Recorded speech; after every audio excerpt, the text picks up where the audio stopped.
podcast is part of the Sports Social Podcast Network. We are at the halfway point of the URC, which I feel like is what I said last episode, but it's still true. And there's been some colossal fightbacks, there's been some horrendous upsets, and there's been some quite normal rugby. So we're going to leave that till last. But anyway, let's get on with the show.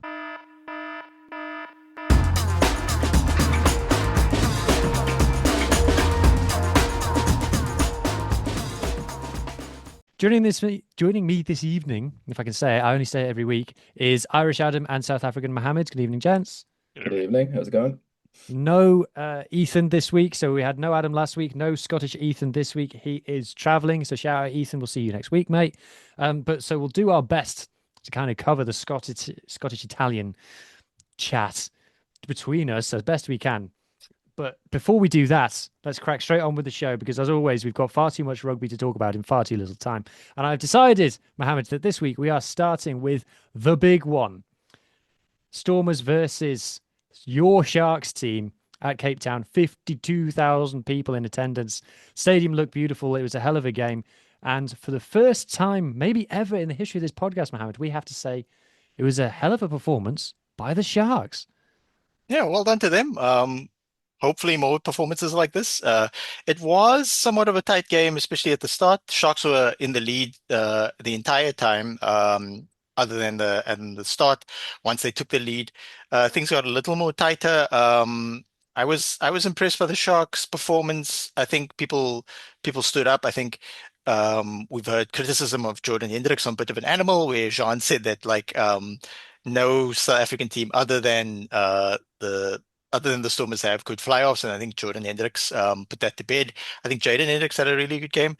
It's sad that it's weird that we effectively started with 38th man. We had Manu Chituka on the one flank, Pepsi Buthelezi on the other flank, and Nick Hatton playing 8. All these guys have come through the system actually playing 8, and they actually played quite well. So there's no like architectural, like the Stormers had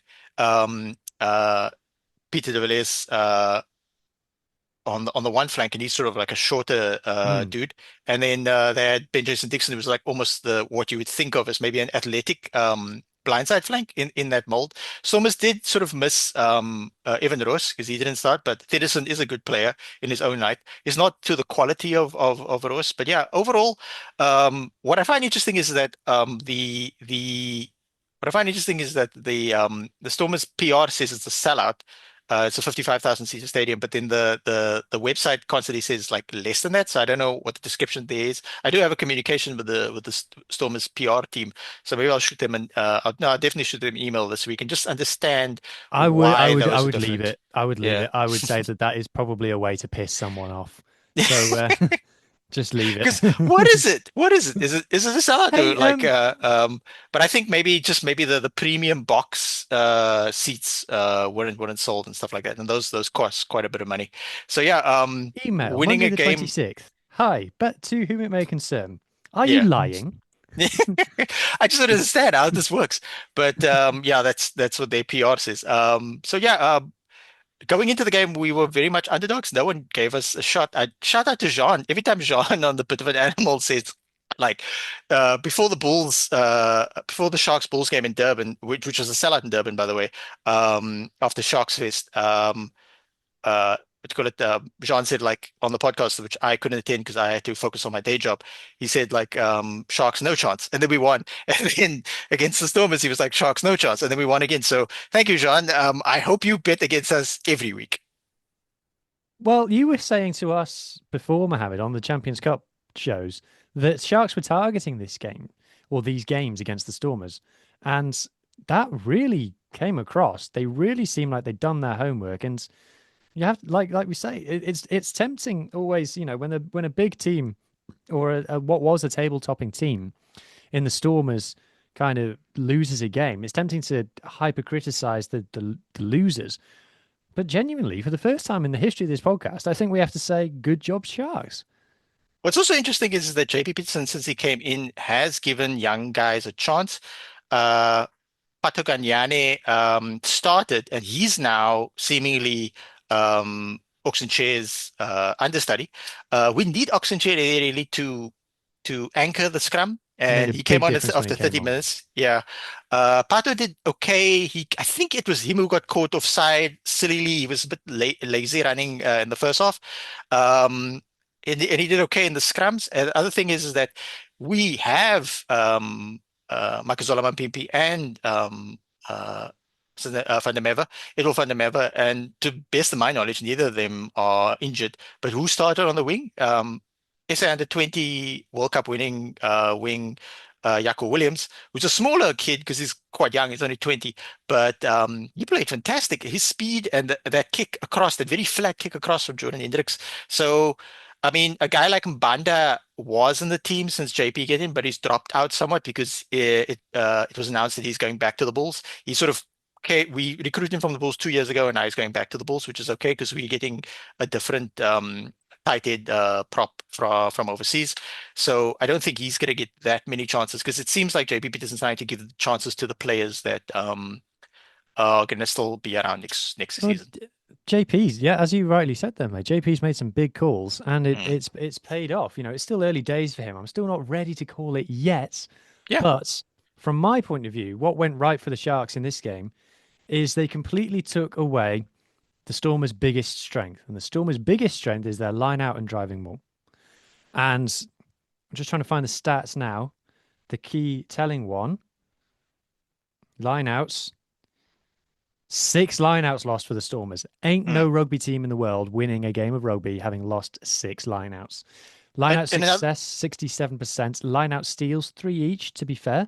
But mm. that's it. And to be honest, having done a fair bit of research on the Stormers, their attack isn't much without their driving maul.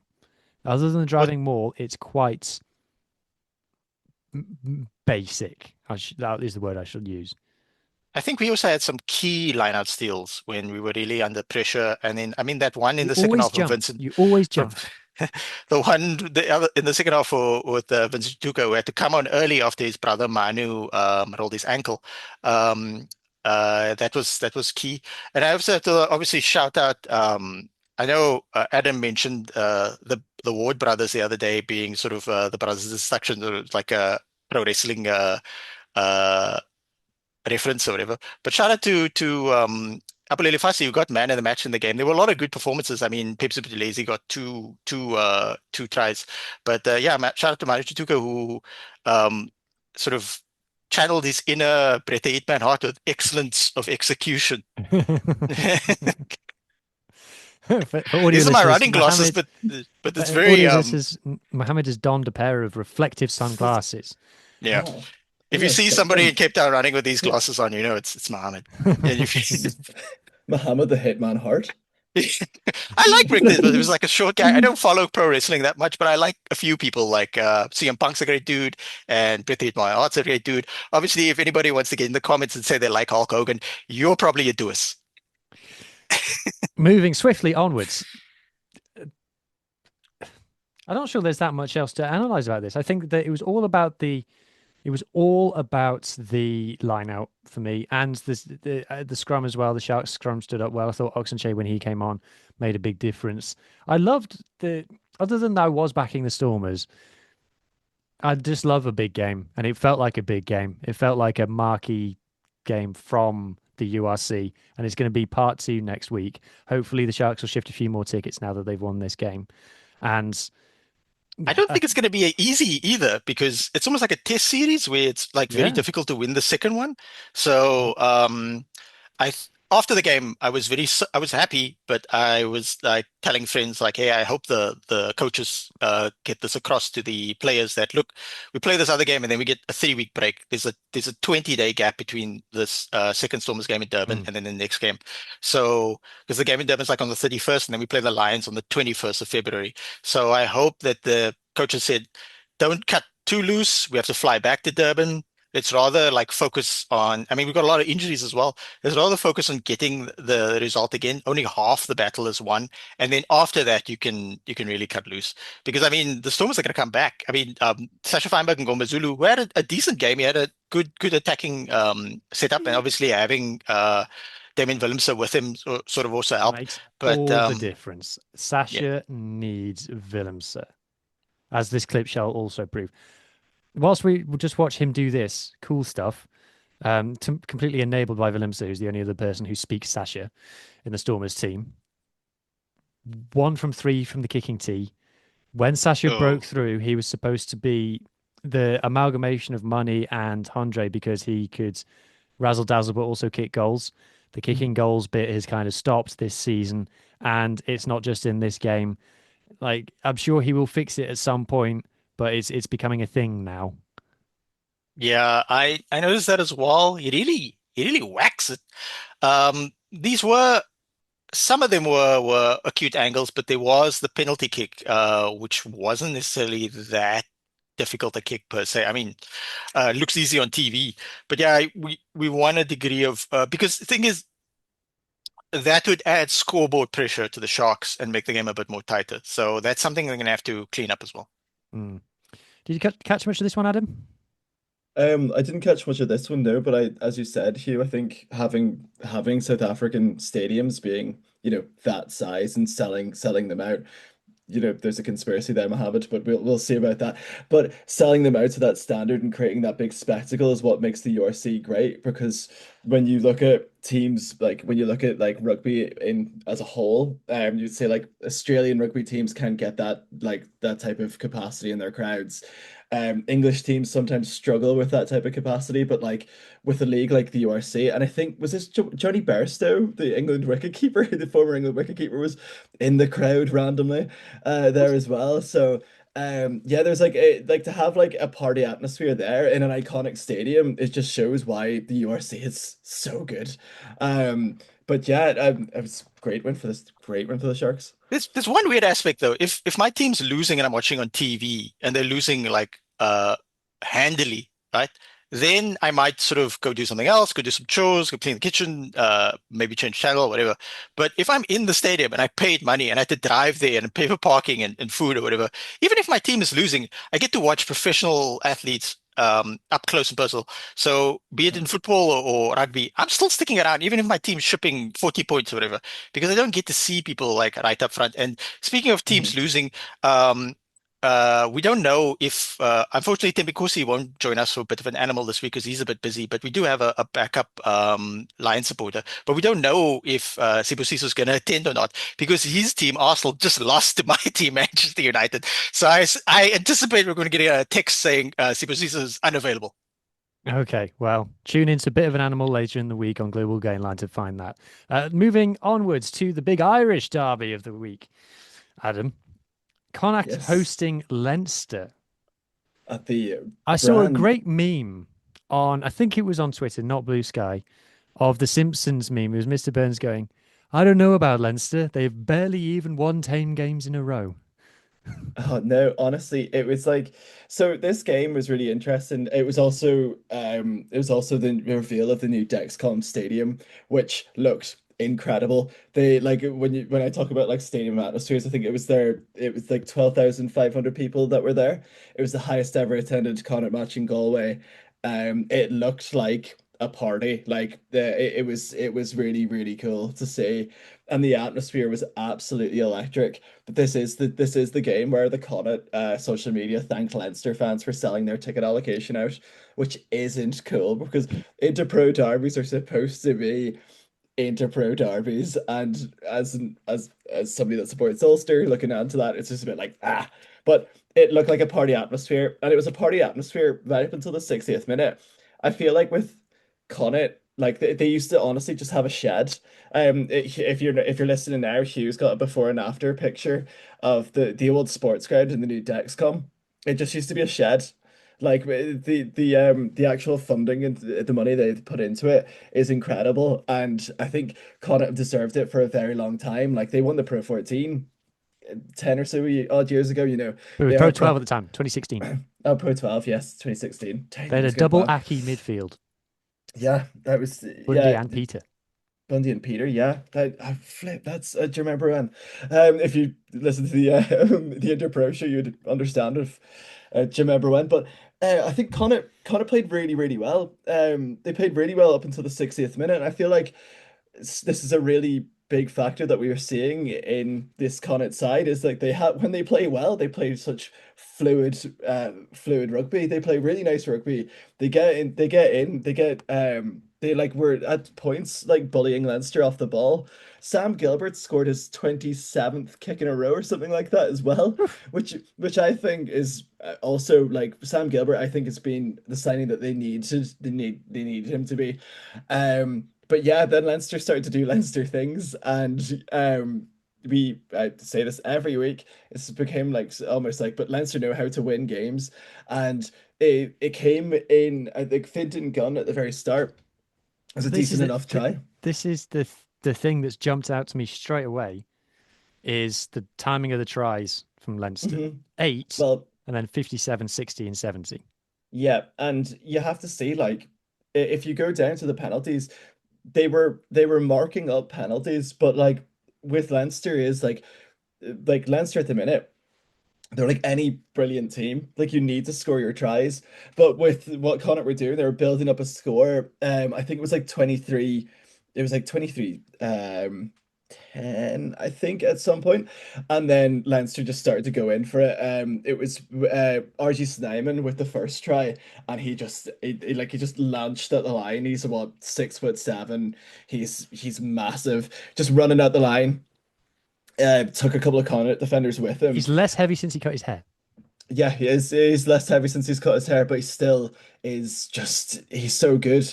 I feel like Leinster starting him was it also a weird one because I always feel like he's on the bench. It's really weird seeing him start for Leinster. I always just think it's a conspiracy that he's always number 19. Hmm. But I must say, like Connacht played a really good game for 60 minutes against a team that had Caelan Doris starting, Snyman starting. You had like the likes of James Lowe as well that was also there. You had like one of the foreign wingers in Ireland, Joshua Kenny, and they did really well against them. But as I said, it's like that little bit, the actual crossing over the game, that sort of, the fight to get that little bit more. And they just sort of looked quite tired towards the end of it. But I do Uh, remember I tuned into the Interpro show last week, and I think it was Ben who said it might have been the week before actually. I think it was Ben who said once again Connacht played all right for 60 minutes, and that was like 2 weeks ago. yeah, but it's been a running theme in Connacht rugby where I don't know if it's like a fitness thing, I don't know if it's a player management thing, but it just hit 60 minutes and they look really tired. Like as you can see on the screen, they can play an exciting game of rugby when they want to, and that was a really good try by Harry West. But after that, they like really struggled, and Leinster, being Leinster, they know when to bite, and they've probably trained for it as well. They know when to Can bite, you? and this, Sorry, can you do that? yeah, yeah, yeah. He did. Yeah, if you tap the ball with your foot, yeah, he sort of Can rolled you? it. But Yeah, can you do it on top? Can you do? I thought the ball had to. I suppose it does visibly move. I guess I yeah, would be yeah. lying if I said it didn't move. But But I've never seen one yeah, done like that before. it's I think Ireland have tried it before. It's just the way the provinces at the minute are doing these type of dynamic tap and goes. But I say bring back the tap and go where you just have to actually put it on your foot and go. Like I've seen some of my favorite tries being done by that. But I must say, Leinster closing out the game with a bonus point as well. They're sort of flying up the table again. It's almost like it was a forgotten mystery now that we're halfway into the season, the start of the league when they lost 3 games in a row. That's like a forgotten mystery now. Hmm. Like we don't really remember that as Leinster sort of begin their domination, and Harry Byrne also getting involved as well. He played a really good game of rugby as well. But I heard that it only started getting going when Sam Prendergast came on. Sam Sam Sammy, Wasn't? he wasn't on the bench. He Was wasn't. Yeah, He it he? wasn't wasn't on the even on. bench. He Oh, wasn't. Blue No. Skies lied to me then. Apologies, Yeah. Yeah. everybody. Sam Uh, Prendergast wasn't playing. He had a much deserved break, to be honest with you. I feel like with the Irish setup is that we've got so many tens and we just don't really know. Like they're all taking turns, but I feel like Harry Byrne is starting to come out to be, that Bristol loan last season has changed his career trajectory. Like he went because there was what 4 fly halves last season at Leinster. There was Ross Byrne, Prendergast, and Harry, and then there was like Charlie Tector, who was Kieran also a Foley. 10 at the time, Kieran and Foley as Foley. well. Yeah. But that sort of loan where he played like I think he played about 13 games for Bristol. He's came back a different player, and it's like his awareness and his confidence has just exceeded in that loan period, which is really interesting because I did make a point I think on the Interpro show about looking into the way that the Kiwis would have their sabbaticals up in the Northern Hemisphere. Would it not be really cool to see the likes of, I don't know, Sam Prendergast play Super Rugby to get a bit of experience just when our season finishes? Mm. But yeah, I find it very interesting. But a really good win for Leinster. It's sort of that classic feeling of Leinster are back, and they probably will just start motoring again right up until the end of the season. So it's interesting. Yes, Mohammed. Um, when I look at the team, Leinster rotated a lot.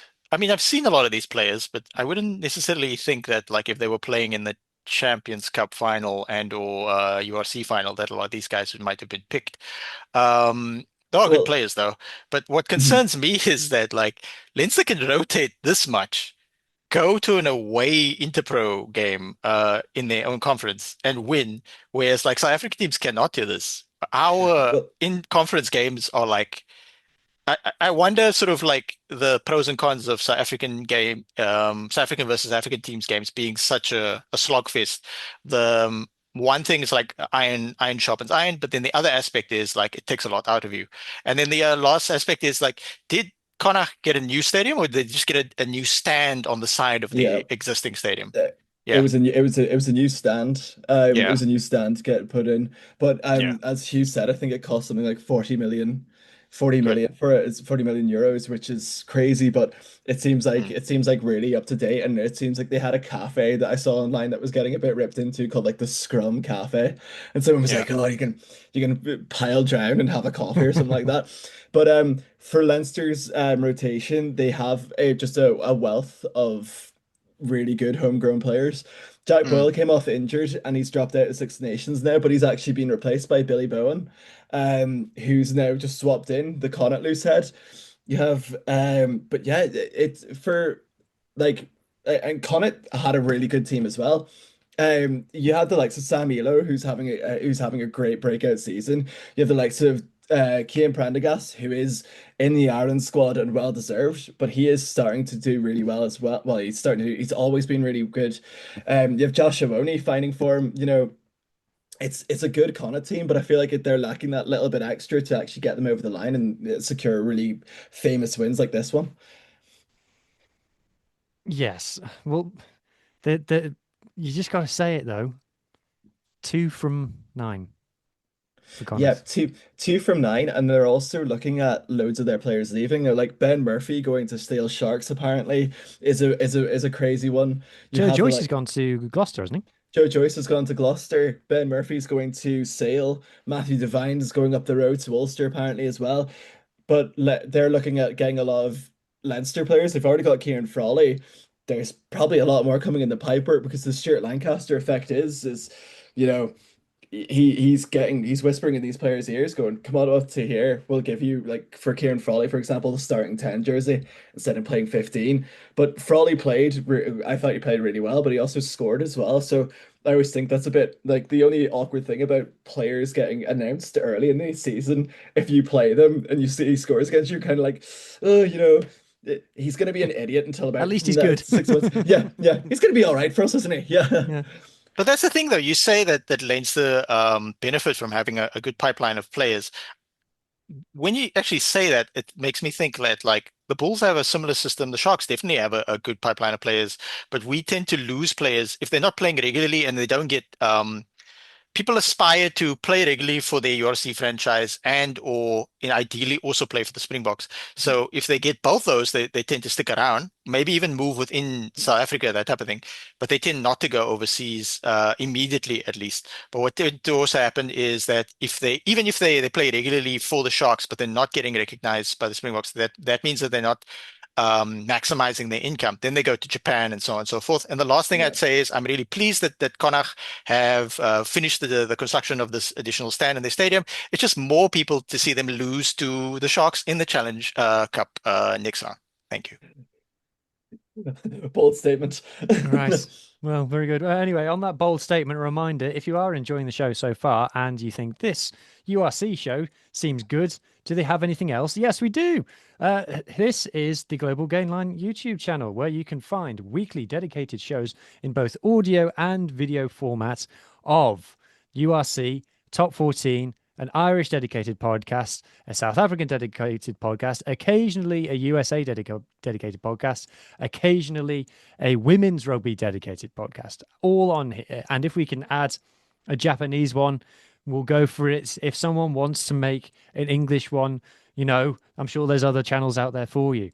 So this is what it is. But we are on the quest to get 1,500 subscribers to this Global Gainline YouTube channel. It's been a good couple of weeks for us here, so we're feeling quite good about it. So if you are enjoying the show so far, please consider subscribing and leaving a comment down below. Let us know your thoughts. We take no responsibility for the replies that you might get, which are from producer Lee, and he is a law unto himself. Okay, Adam, on to the third game on the agenda, which I have decided is this one. Scarlets versus Ulster. That was the game. Oh. So for people who are new here, Adam is an Ulster fan. I am a Scarlets fan. Tradition dictates that as a Scarlets fan, I should speak first because my team won, and we normally let the winner speak first. However, I'm going to break with tradition and I'm going to let Adam speak first. I think with this game, like we were messaging a lot during the game, and you messaged me, Hugh, beforehand saying how good the Ulster setup structurally was. And I went into the game and we had like I was really confident. I had Mike Lowry coming back into the squad. You had like a lot of players. Like as I said, I messaged when I messaged you, I mentioned how for me as an Ulster fan with rotation, I don't mind rotation because on paper that's a really strong team. I thought Charlie Irvine had a really good game, but I feel like within the first, it was in it the first 35 seconds when Mike Lowry got hit and then he went down. And the argument was that yes, he went down. However, it was the force that he hit the ground. But that started alarm bells in my head because then we brought on Jake Flannery, who has played 15 before, but I much rather him as a fly half than a fullback. I feel like Scarlets immediately recognized that we had a slight weakness at fullback, and I feel like the likes of Sam Costello, who I thought had an absolutely stellar game. I thought he was really, really good, to be fair. Just chose the right times to pump it back into our backfield. Essentially, there were so many times where we were caught out in the backfield. Yeah. Yeah, there was so many days. Yeah, you've got this all up on your thing. It's just like click in. But there were so many times we were caught up in our backfield and we just looked a bit lost. There's a couple of times where we dropped the ball as well. There was a couple of times where we dropped the ball. The likes of Werner Koch dropped the ball a few times as well. He had his hair tied up and he didn't play great. And then he took his hair down, and that was the best that we played. And then after the second half, he put it back up again. And I was just like, oh, come on. But I feel like as an Ulster fan, we lost that. We should have won it so many times. There should have been so many times where we had that game dead and buried, but it showed the Scarlets fight in that defense. And also you're forcing a lot of mistakes on our part as well. The weather was played a big great. part. The weather played a big part, as I mentioned before the podcast. Jack Murphy kicked the ball. He stood there looking at the ball as you see it go. The camera moves, and then it just moved back to Jack Murphy, who was standing in the exact same spot, catching the ball. And I was like, I don't think I've ever seen that before. It's like the Dan It was like Carter. a yo-yo. It was like a yo-yo. It was like the Dan Bigger, like the famous banana kick. Like it was something like that. I was like, I've never seen that happen before. But I feel like for Ulster's sake, like we played a really good game. The likes of Nick Timoney, doing that slight forward pass. Well, it was given as a forward pass, but the Nick Timoney giving that forward pass, but every single time it showed how he had like four Scarlets players bundling over him. But I got that one to hand as well. yeah, but at the end of the day, like, I feel like Scarlets, well, we kicked the ball dead, and then the referee decided to go back 3 minutes and spot something that his TMO randomly spotted 3 minutes after. I'm not one for ref bashing, however, I didn't think the game was refed like well at all. There was like, a couple of moments where I just thought, oh, Scarlets have shouted something in the background to one of the Scarlets players, and the referee would have just went like would have given it, and I was just being like, you're listening to the players around you, but I feel like we lost, we definitely lost it, and fair play to the Scarlets. Like I thought that last minute try, yes, it was disheartening, but I almost thought, yeah, fair enough. The Yes, I think there is a world where those two teams play exactly the same level of performance and Ulster win by 2 scores Yeah, because you had at least two, maybe three tries ruled out, and the, I think with the Eddie James thing, it's kind of, as a Scarlets fan, you kind of wanted to celebrate it, but Mikey Lowry did look in a bad way, so you can't really celebrate it that much. I'm going to stand up for the referee in that there was no, in my opinion, a camera angle that clearly showed that there had been head contact, and to me, yeah, his head has hit the turf quite hard. mhm, So I think yeah, that if he's dazed, it could easily be because of that. Having said that, Eddie James is not bent at the waist; he has hit him yeah, upright. quite high. So if there was a camera on the other side of the ground, then it could well have been that it would have caught a different angle. So I think Ulster may be unlucky there. But from a Scarlet's point of view, easily, and I said to you in WhatsApp Yeah, beforehand, for us to win this, because you brought a proper team, I yeah, we said for did. us Yeah, to win this, it will need to be our best performance of the season by a long way, and that's exactly what it was. yep, And is it a new manager bounce with Nigel Davis coming in? Probably, probably a fair bit of that. I think the one thing, like every third word out of his mouth since he's come in has been either identity or DNA. And I think that's the boys compared to what they were doing in the first 10 games of this season. They look like they're playing a brand of rugby that they want to play. And as I completely agree with you, I think Sam Costello was superb. I thought he was yeah. fantastic. I do have to just shout out briefly Nathan Doak getting his Player of the Match award because they gave the Player of the Match when they thought that Oh Ulster were yeah, going to win, and he didn't he wasn't happy. no, I think the first two sentences that he well, said was first thing he said was, "Yeah, no, I'm gutted," and then he paused and then he went, "Yeah, no, I'm gutted yeah. again." So Well, the thing is, like, we talk a lot about identity. I feel like last season, if Ulster would have lost that, the players would have taken it lightly. This season, like, I don't know what it is. I don't know if it's just like, awareness of that you're playing for your product. I would never say that there was not a lack of passion last season, but I felt like last season was different. Whereas this season, we are taking it hard. We should have won that game. There's a lot of moments where I thought, yeah, we have it here. We have it here. Rob Herring kept on battering the line for the Scarlets. We kept on knocking the door. It was like the last 15 minutes, I swear we were up in the 22 and we're just battering and battering and battering the door. But as I said, like you had is it Sam Luisi, the second row? I probably butchered his name. He was taking players out of that ruck. Like it was no bother to him at all. I thought he was another player that played really well for the Scarlets. But as an Ulster fan, is this going to be one of those games that we are like, we really should have won that at the end of the season? Yes, because the table's so clogged in. mm, But for all the wins that we have had this season, it's almost like we had the Sharks win in South Africa. So I still think we're okay. This is just mm. a little blip. And Cardiff I think next it's a week. blip. Yeah, I don't think you play badly. I think that's what makes it from a Scarlets fan point of view more pleasurable is that I think that you played well. We didn't beat a bad team. We didn't no. scrape a win against a bad team. We maybe had a smash and grab against a really good team, which I'm kind of okay with. But like I said, even if we had lost, the first half alone was by miles our best Oh, half of rugby from the season. So I was happy with the performance, definitely. it's really weird seeing Angus Bell going around Parky Scarlets with that pitch being so like damp. Like the pitch did not look like in good nick. It must have been like quite stormy beforehand. But Yeah, it was. I just love the idea of just Angus Bell going from like Lions Test series like playing against the Lions to Parky Scarlets, and like that's the beauty of the league though. It like the Parkway Scarlets is a great stadium, but like that pitch was. Oh.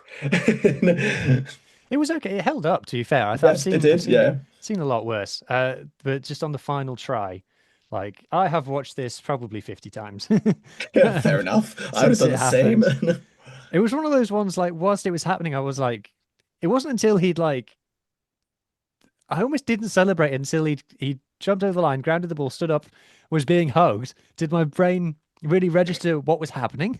And I was like, I oh my goodness.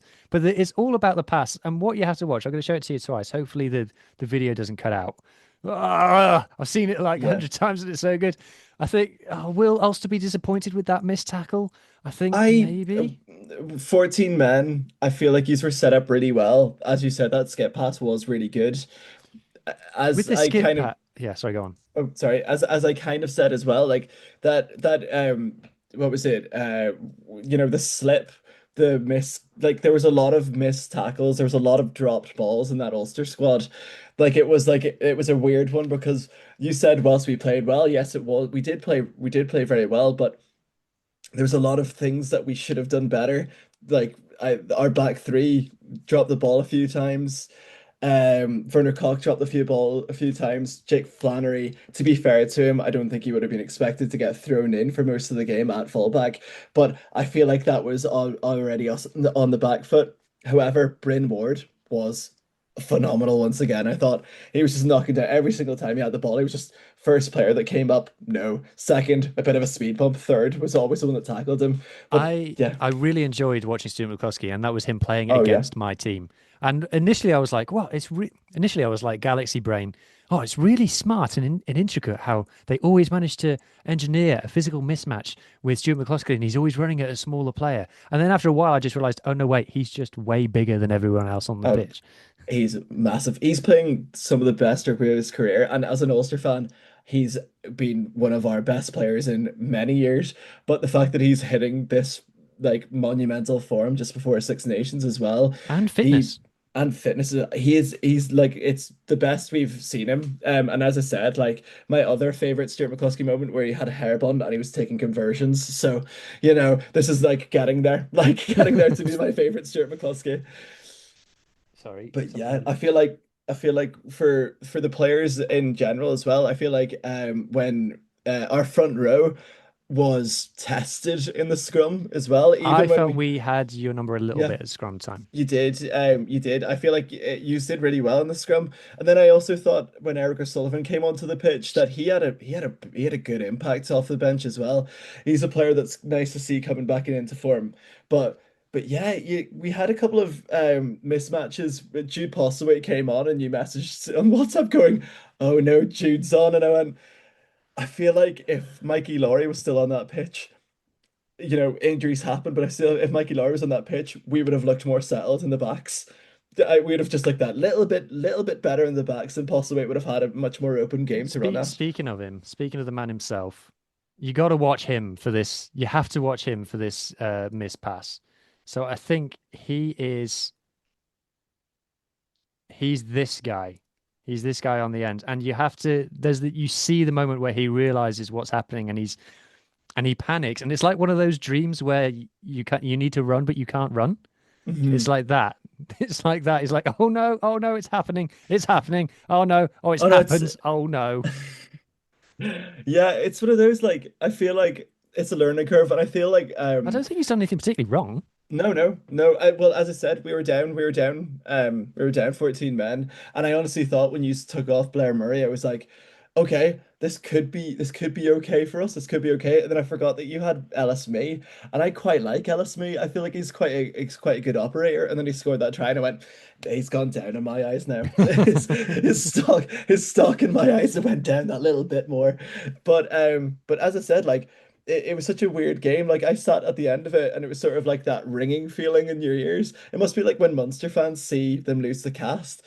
And like it's sort of like I think it was your first win against us in 8 years as well.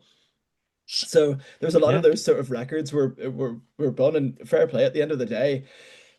What only matters is the scoreboard. It doesn't matter about the referee, it doesn't matter about what. It just matters about the scoreboard. And yeah, he's won, and I thought he's played very well.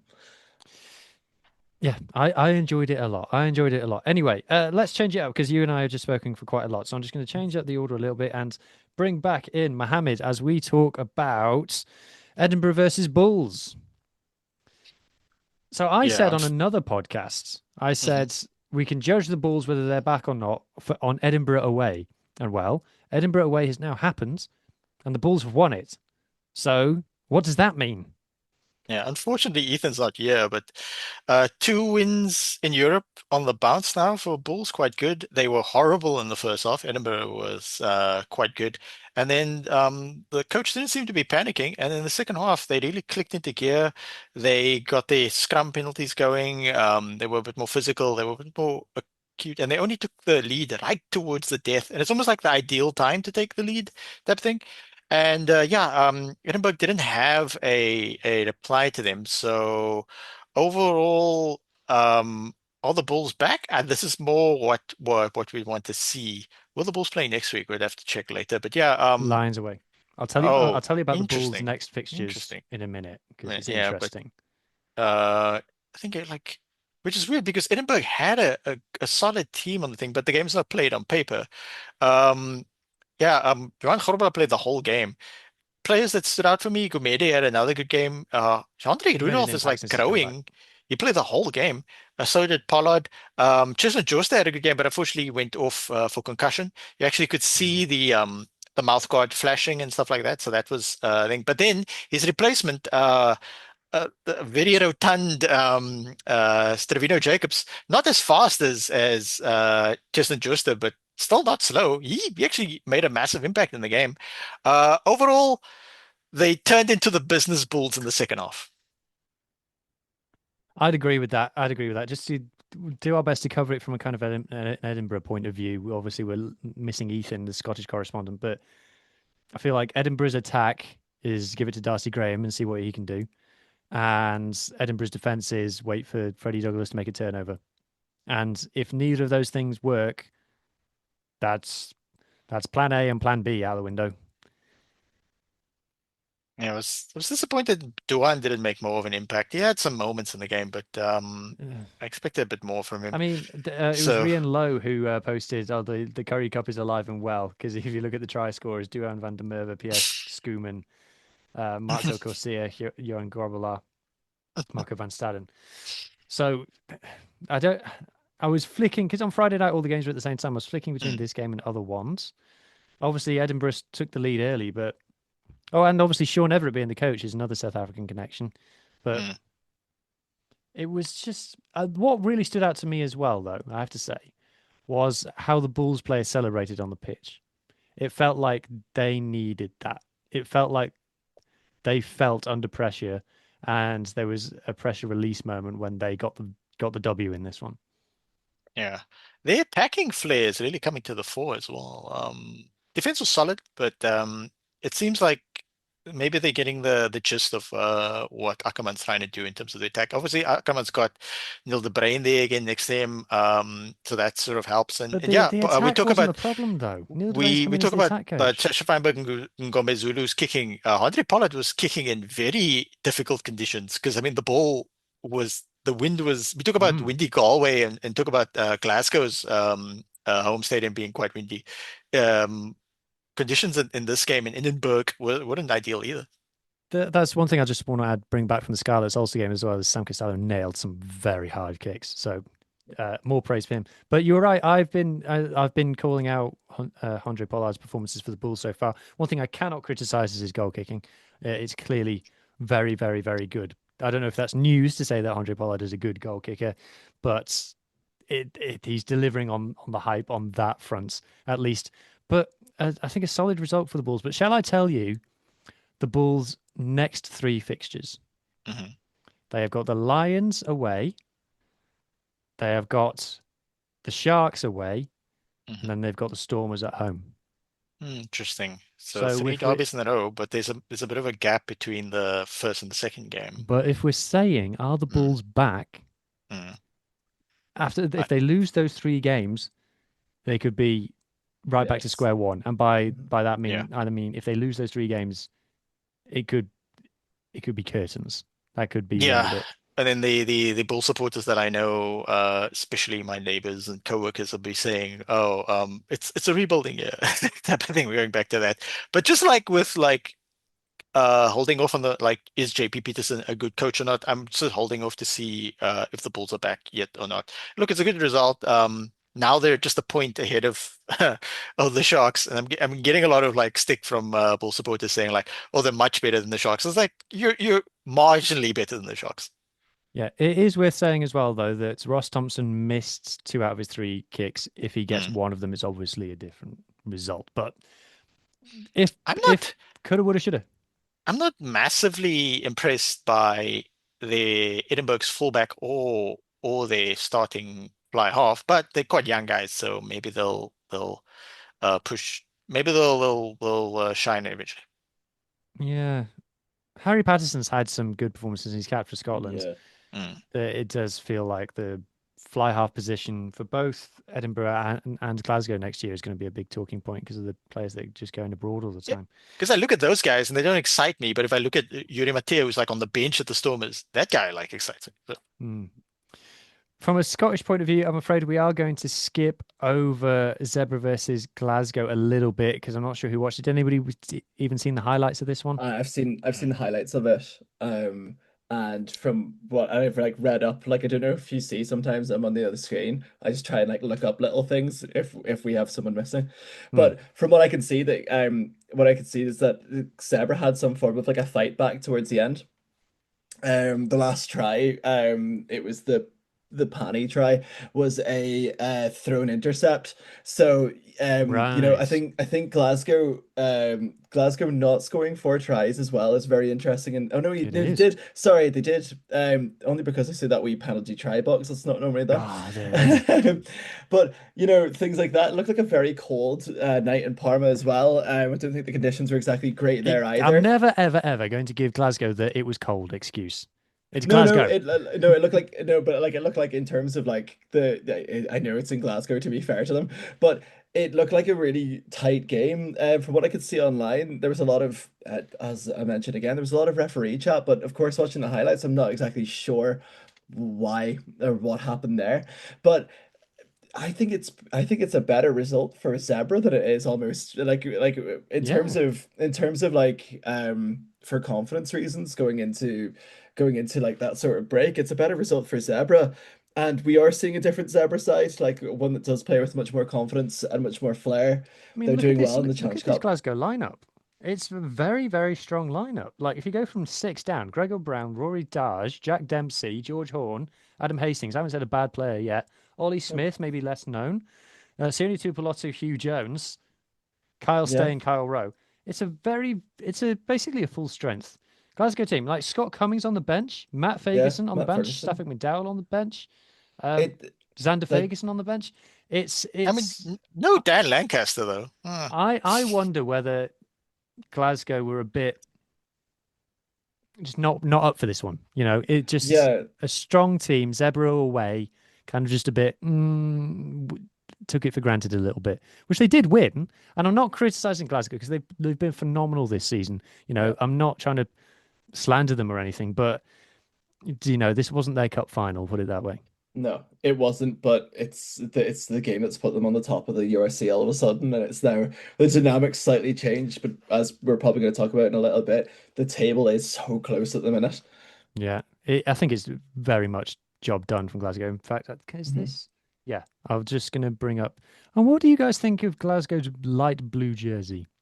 It looks decent I on TV. Yeah. I don't like. Well, do you know what it reminds me of? It reminds me of the old Glasgow when they had the old. Do you know the old Glasgow badge?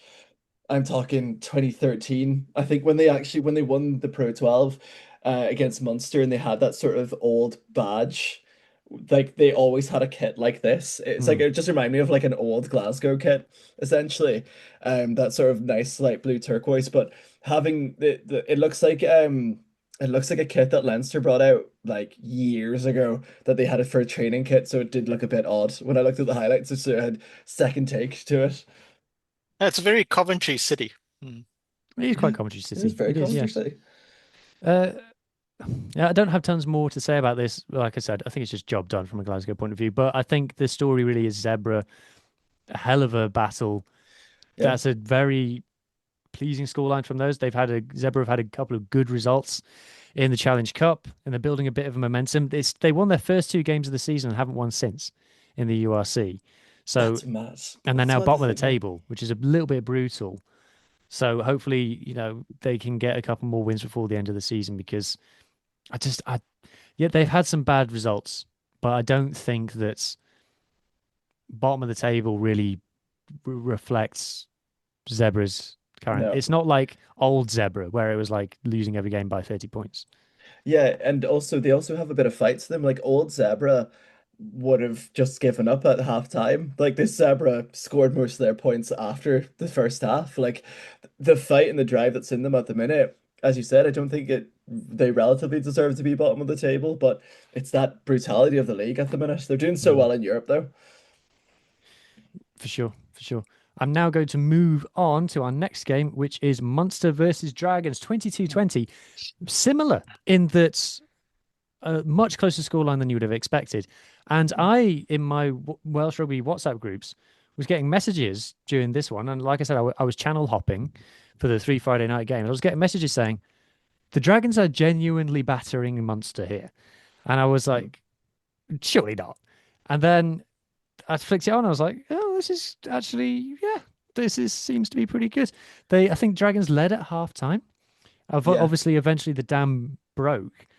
But even when Dragons ultimately ended up conceding the try, I was like, their defense was gutsy, was really, really gutsy. They really gave it everything in this game.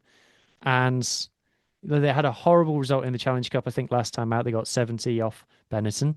But this was their proper team. Brought back their Welsh internationals.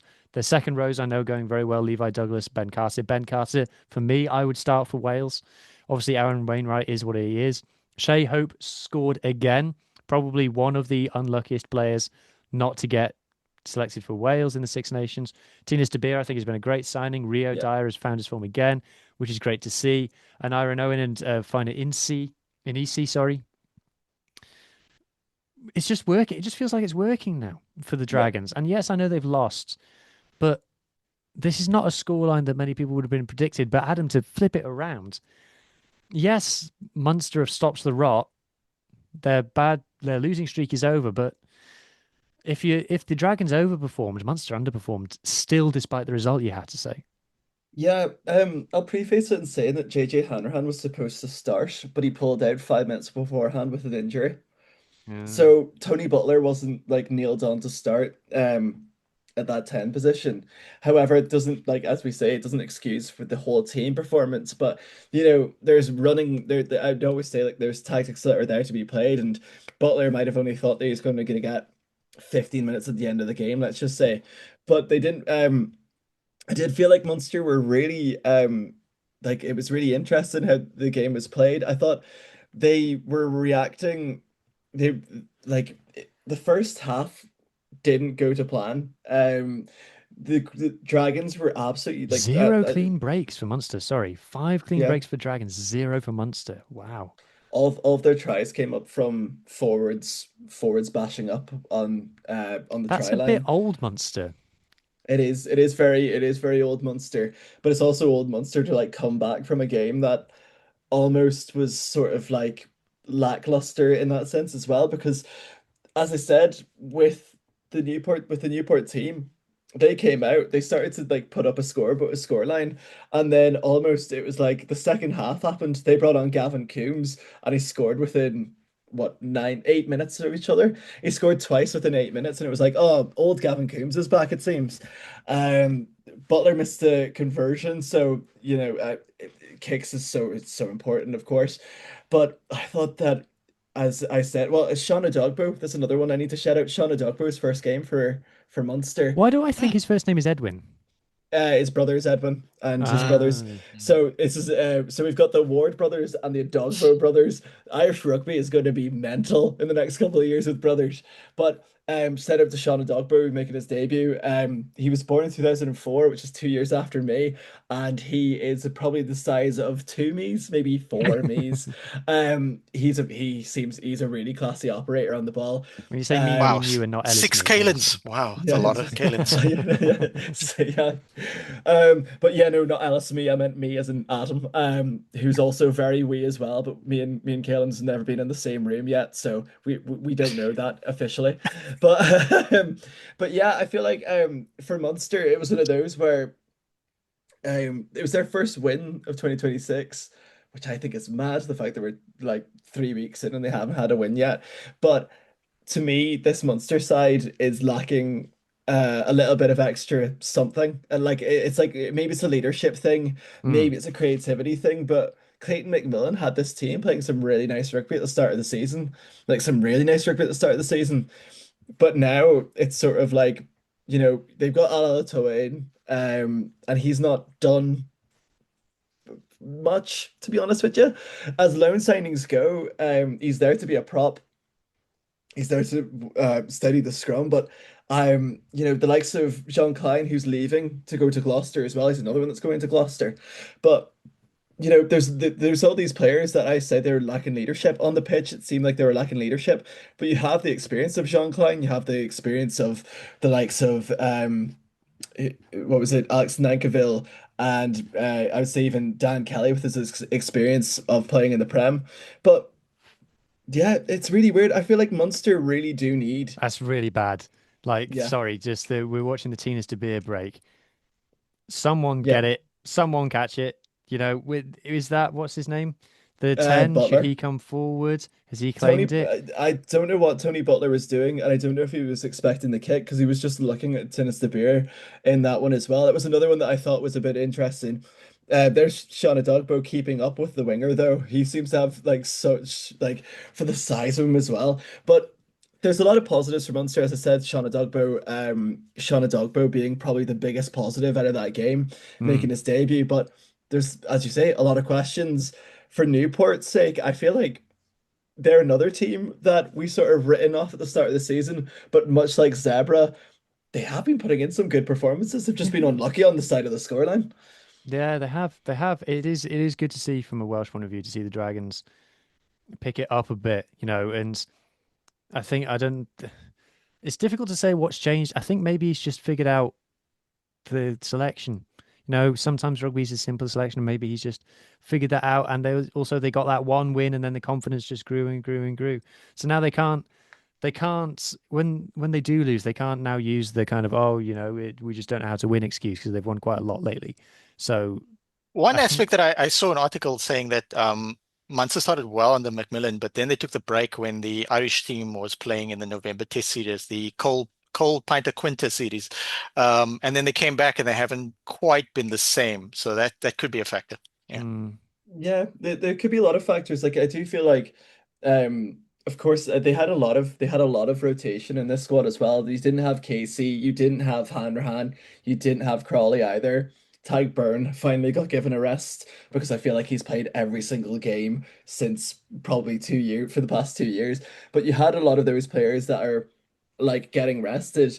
But as we say on this podcast, you need like that sort of depth to be built in, and maybe it is a big confidence boost for somebody like Tony Butler, who is only young still. I think he's 23, to come in. I'm saying that as a 23-year-old, but to come in and play a game like that where he does win it, like it's confidence, little confidence boosts like that. yeah, But as we say, like it's a pretty lackluster Munster performance, and I'd say Newport would be annoyed that they weren't on the right side of it. at the same time, though, they did fight their way back into it. They did get the result, so they Yeah, dug themselves out of a hole. And it might be one of those of like, we got the W, lads, just forget about it. And like I said, they stopped the rot as well. You talk about the yeah. Dragons needing their confidence of a win. The Munster have now got the win as well. So let's just call it job done again. You're Well, talking it's two missed kicks as well from Tony Butler as yeah. well. So it could have been. Oh no, sorry, I'm looking at completely the wrong thing. One missed It, kick. Apologies. All right, I forgive you, Tony Butler. It's not that it bad. it's a big match next week against Glasgow and Scotstoun though. Like that's the thing. Like Oof. it's a big bit. Like I'd say if Munster were to pick anyone to play next week, Glasgow would be the bottom of the list. Like Oof. and that would probably be without some of the Irish players Scottish because players as well. yeah, without the Scottish players. So it's a classic, in my opinion, Pro 12 match. A bunch of players that you kind of know play against each other. It's gonna be fun. Yeah.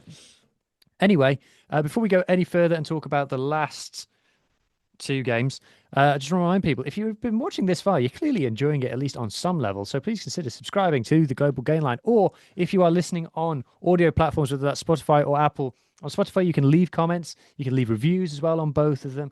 Get involved. Help us. If you know someone who might like the show, please share a link with them. Recommend us to a friend. Really appreciate anybody who does us a favor on that front. It's really hard to grow the audio platforms.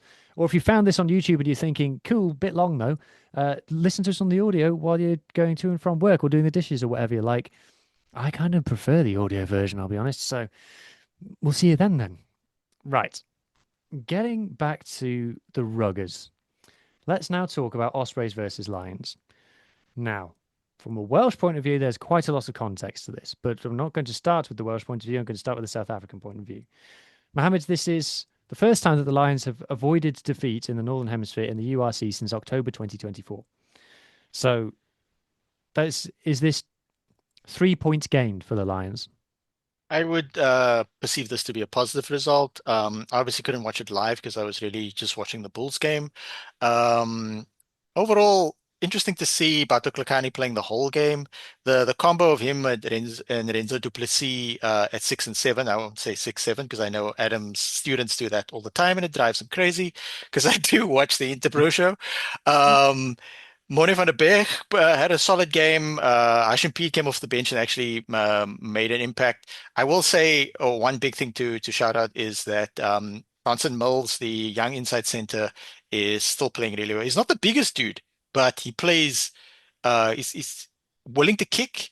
He's good in contact. And he's quite dynamic. He's very fast as well. But Lions had everybody that was fit, their best team. They finally got star outside center Henko van Wyk back. I keep saying Henko Venter, and they went with the 6-2 split. So yeah, it was going to be interesting to see what the Lions supporters Sibusiso does sort of unpacks it further on Bit of an Animal. Tune into that. We're recording next Monday. We're doing tomorrow, Monday, and yeah, we'll have just a quick note on that. We'll actually have another new face representing the Stormers. So basically, all the 55,000 people who ended up at the Stormers thing, we're just having one of them show up at the time. We lost our both women's rugby and Stormers supporter / Borland supporter Lisa B, because unfortunately she also left for Gloucestershire. So it is what it is. Okay. Right. That means it's now my turn to talk about this from an Ospreys point of view. And I watched the end of this game, which was very much the important bit. So now clearly there's a lot of context around the Ospreys this week, as should be covered on our sister podcast, WRAP, WRRAP, Welsh Regional Rugby Appreciation Podcast. They will go into all of the off-field stuff in depth. I'm not going to do that now. It's beyond the scope of this URC podcast. So from the one point of view, you could say the word that's been going around is brave and gutsy performance, to get the draw. And the conditions have been brought up a lot, which I'm pushing back on because of the two sides, which one did the conditions suit more? It wasn't the one from Johannesburg. So, the Ospreys rugby is supposed to be all about being able to play 10-man rugby in the depths of the winter. So I'm not giving that as an excuse, the weather. So you could, given that they had training cancelled on one day and the massive disruption and the distraction that it's all been around them, you could almost give it to them apart from like I said, it's the first. Lions at home should be a gimme for all of the Welsh regions. It should be a given victory. And yes, this isn't a normal week for the Ospreys. But when you're on the Lions line. You've made a line break into their 22, and you are the game is there for the winning. You're going forward and you're playing and playing and playing. I just have to call it out. Dan Edwards has cost his team the game. Dan Edwards has cost the Ospreys the win in this game. He's missed a penalty from dead in front. Okay, we can blame the win for that, but it's hard. But having missed a penalty from dead in front because of the wind, why are you taking on a drop goal from way out on the left, like on the tram lines, in the 22? So the angle is like impossible when your team is on. I think they might have been on penalty advantage. Certainly, the Lions are on a yellow card warning, and your team is winning the gain line for fun. Why are you taking a drop goal from that position in those circumstances when you've just seen a penalty that you've kicked drift wide because of the wind? And lo and behold, the drop goal attempt not only is well wide, but also well short. It's a mad decision from Dan Edwards to take that on. And weirdly, the Lions actually ran it from there and tried to go down the other end and almost scored at the other end. It was like millimeters away from the kick through ball being dotted down. So for me, excuses and refusing to call a spade is what has gotten to the Ospreys into this situation. This is one that got away from them, and I can't give them the credit of, oh, it was a brave performance when, like I said, it's the first time the Lions have avoided defeat in the Northern Hemisphere in the URC since October 2024, and the game was there to be won in the dying moments, and they've messed it up basically. So I'm sorry it's harsh.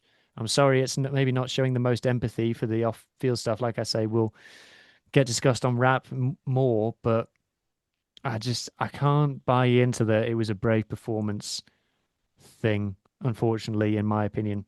That's just me being honest. I think they should live to regret this result, in my opinion. Anyway, so that's the take that I'm probably going to get cancelled for. Like I said, get all of the more extracurricular stuff on rap. It's it wasn't. It was exciting, if nothing else. I'll tell you what, my heart was pounding when I was watching the last few minutes. It was an absolutely thrilling end to the game. So there's something, if nothing else. While I'm just showing the highlights, I just want to draw attention to something that I missed when we were talking about Edinburgh versus Bulls, which is Duhan van der Merwe's try. So this is a very Duhan van der Merwe thing, in that he scored it as in the corner as he possibly can with an acrobatic finish when he had absolutely no need to. You're risking it a bit there, yeah. And Was that? Did the TMO that check was... it? Yeah, it's very close. Like, he doesn't need to be that far in the corner. He could have gotten it a bit more in there. I don't know why he's done that. That is really theatric. But yeah, and Hugh, is that from the same? Sorry, no, never mind. I didn't know if that was from the same game. Yeah, it was. No, sorry. That was just me. Sorry, mind broke. Okay. No, never mind. Right, so that just leaves one game for us to talk about, which is Cardiff versus Benetton. I haven't seen tons of this one. I've seen the Cardiff got the win. It's the lowest scoring game of the round. Obviously, there was protests in Cardiff as well because of the whole Y11 thing. Again, tune into rap because of that. I'm saying it over and over and again. But again, Cardiff getting the job done, getting the W on the board. Again, Benetton disappointing, falling short, not doing much. What's jumping out to me straight away looking at this is the goal kicking from Cardiff, the 3 penalty kicks from Callum Sheedy, not generally a goal kicking team. Callum Sheedy often criticised for his goal kicking. He's delivered the goods on this occasion, you have to say. Obviously, only 1 try apiece. I don't think Cardiff were ever losing in this match. I hope I'm not gotten that wrong. It's just ticking off the wins. That's just what Cardiff have to do. And maybe some of the performances aren't the prettiest. But when you look back at over the season, you'll say that they got the job done. They've got the points on the board, and that's what they're doing. And we'll check out the table in a second. That's reflected. Ben Thomas played a very, very good game from what I'm told. Josh Adams is play in a good run of form. Like I said, I don't have tons to say about this one. It wasn't the most thrilling game, but I don't know. Does anybody have any takes on it? Maybe from a Benetton point of view. I've honestly so run out of things to say about Benetton at this point. Benetton very much the Challenge Cup team this season. They did really well in the Challenge Cup. They won their league. The PR team put out a fantastic video, somewhat inappropriate, but they're getting kudos for it as well. So yeah, they're putting all their eggs in the Challenge Cup basket, and yeah, we look forward to defeating them in the semifinal before we meet Adams Ulster in the final. Yeah. Yeah, I feel like with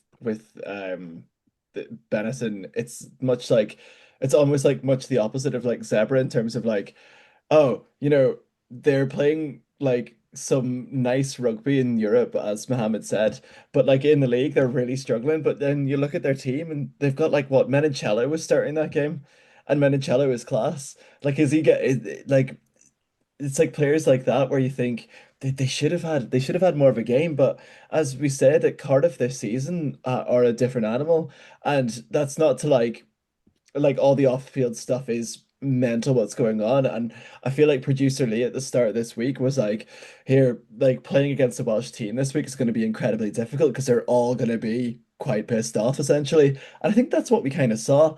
But yeah, it's as you said, it's Cardiff ticking off wins, and at the minute they're probably more than likely still going to be top eight, and will they be the only Welsh team possibly in the top eight as well? But they're playing well, and they're in that home end as well. Yeah, absolutely. And I think on that note, it's time for us to check out the table, which we don't do very often on this podcast. So it's worth a check in. So Glasgow are now top, just ahead of the Stormers. Where's the actual points column? I can't see it. Okay, so Glasgow are actually 3 points ahead of the Stormers, which is a little bit remarkable. I'll talk about that in a second. Leinster sneaking up on them. Is that the Undertaker music playing? Mind you, Leinster level on points with Cardiff. That's what I'm saying about Cardiff, just getting the points on the board. Munster still hanging on there in fifth. Ulster, again, still probably in the conversation, probably Yeah, we've looking more up than down. yeah, we've got a game in hand as well. Mm. And like if we were to beat in theory Edinburgh, we could get to like that third, second position. Like like with this game in hand, it's like that what type of Ulster team we're gonna have in March, but we can still climb there. Well, you're 7 points off top with a game in hand. So Yeah. you get a bonus point win in that game in hand. You're 2 points behind Glasgow. And by the way, that's a great position to be in. Yeah. What is really jumping out at me this season is once you get below sixth in the league, there's a massive drop. So it's only, if you like, 8 points between Ulster in sixth and Lions in seventh. But you need to look at the games won column. So you're going from 8, 8, 7, 7, 7, 6, and then 4, 3, 4, 4, 3, 3, 2, 2, 3, 2. So it's very much a top six in the rest at the moment. Everyone's beating everyone. Like it wasn't as like last year, it was remarkable how close it was between wasn't it the bottom and eighth. It was remarkable. Whereas I feel like we're gonna get something similar, but but like it's gonna be all the top six trying to face off to try and get that home spot. Whereas that eighth position is open. Like as you said, it was like 3, 4, 4, Well, 3. look, Yeah. Ospreys are currently eighth with 3 wins from 10. Yeah, 2 draws, and Bulls are below them with 4 wins. Like that is mental how at the minute we can see a table like this, and it's showing how competitive it is. This is And why there was This is why Scarlets fans are saying, look, we're in 15th. Well, the season's not over because we've won the same number of games as the team that's in eighth. Mm. So, and we got a game in hand. So the bonus thing that's points mean a lot. the thing that's really hurting the Scarlets is bonus points. We've got 1 bonus point this season. No one else has got less than 3. Benetton have got 3. Speaking of bonus points, Stormers only got 4. Glasgow 7, Leinster 7, Cardiff 7, Ulster 8. That's going to hurt the Stormers if they don't sort that out because Stormers have won 8 out of 9 and yet are not top. That's that shows just the value of bonus points, and bonus points are a controversial topic, but Glasgow are getting the bonus points on the board. So That's what it's going to Uh, come down to. And like I said, Ospreys, I 3 from 10, but 2 draws, like you say, and 5 bonus points. Yeah, I'd love the Stormers to still somehow make top of the log. Well, there's still a lot of rugby to play. Stormers have 9 more games in the normal season, and then Glasgow have 8. So it's interesting to take this moment to assess, because obviously some of the teams are on 9 games because some of the games got cancelled because of the weather. Yeah. Yeah, it's like such like if you told us at the start of the season that Stormers would be second and they would have less losses than Glasgow but still be second, but it's that bonus points matter so much, and I feel like that's why what Ulster did last season compared to this season is I think we scored like every single game bar this one and the one before, every single game in the URC we scored 4 tries. It's like we're really focusing on just finishing the games off like that. Mm. So bonus points are like worth their weight in absolute gold at the minute. And if you took the bonus points away, we'd be in and around we'd be level with the Lions, and it shows how important those bonus points are. Yeah, Yeah. Sharks did Glasgow a huge favor. I haven't yet received a thank you text from Ethan, but I anticipate it's on the way.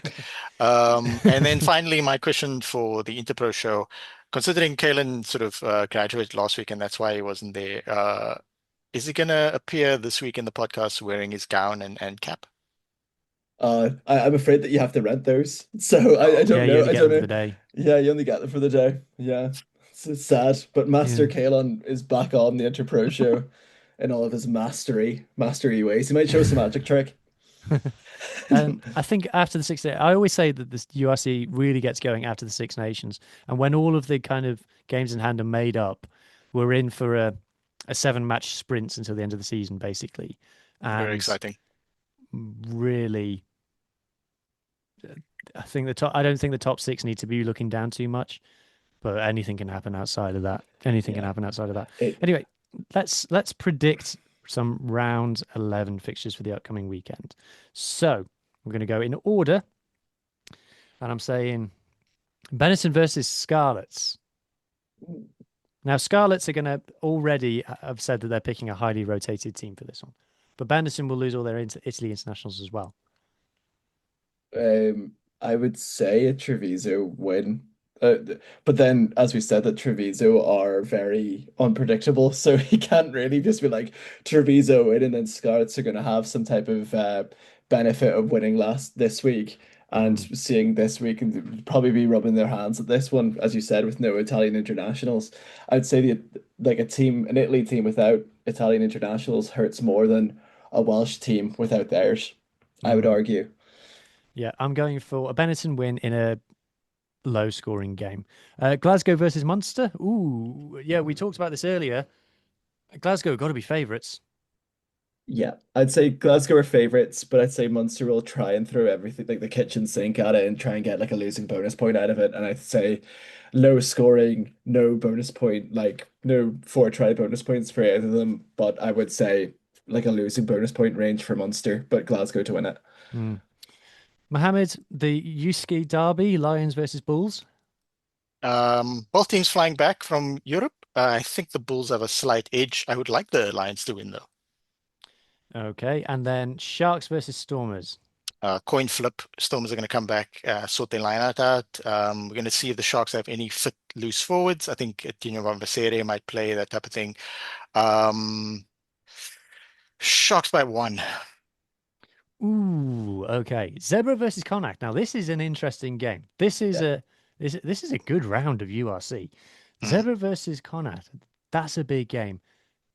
Adam, Yeah, Lancaster can't afford to lose this.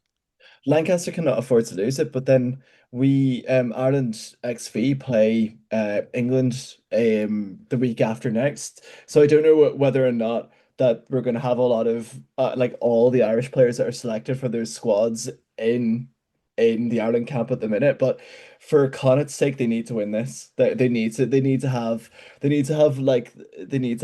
that positivity, and also Lancaster needs it as well because I would honestly think that he's probably feeling the heat a bit. we're probably going to see the Matthew Devine transfer getting confirmed properly this week. It's been on all the newspapers, but that's going to be a bit of a that's going to be a bit like of a down one for Connacht fans, as he's quite good. But yeah, Connacht by I'd say Connacht bonus point. Ooh, okay. And then Leinster versus Edinburgh. I don't think it takes a Uh, genius to work out what's going to happen in that one. Leinster bonus point, like they wouldn't have any of their internationals, but they still would have the likes of Archie Snyman, Rico Ioane, who was rested last week. But like Leinster's conveyor belt of talent is still getting through. They lost Jack Boyle last week, so their front row is getting like stretched and stretched and stretched. But Leinster bonus point. Ospreys versus Dragons. That's an interesting game. And I'm expecting a good crowd for that. This is a the Dragons haven't got a great record away to the Ospreys. It's one of the quirky stats or hoodoos is the Ospreys at Rodney Parade have got a dreadful record. Can't buy a win. Whereas it's pretty much the other way around when Dragons go to Ospreys. And I would say that the Ospreys are probably just about favourites, but it's an interesting game. I would tune in for that one. I think a lot of Dragons fans will make the trip to the Brewery Field. So that this is a good round. And then Ulster versus Cardiff.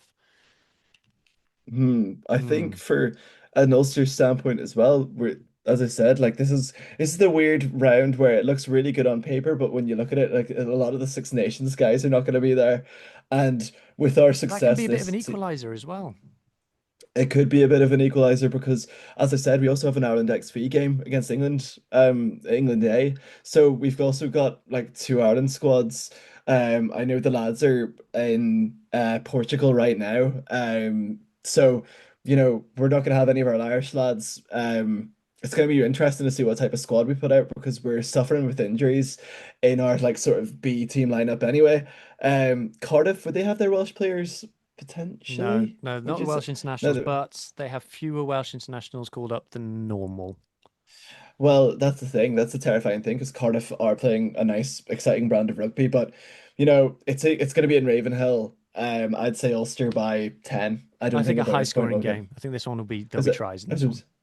Well, yeah. Actually, to be fair, they both play really nice rugby. We'd hope for a nice dry night for that Mm. instead of what we saw in Glenathley. But yeah. Actually, yeah. Ulster by 10, high points scoring. I reckon both teams to get a bonus point.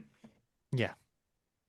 Well, we've reached the end of the podcast. Finally, I'm a little bit tired now, so I'm not going to dwell on it for very long. But if you have made it all the way to the end, thank you very much for your support. I hope you've enjoyed everything that you've seen or heard. Make sure that you do all of the commenting, all of the liking, all of the subscribing. Hype, if hyping is still a thing. I don't even know if it is anymore. And yeah, join us next week. Hopefully, we'll have Scottish Ethan back to give a bit more balance and a rounded view. And enjoy your rugby. And I hope that everybody's team wins. Goodbye.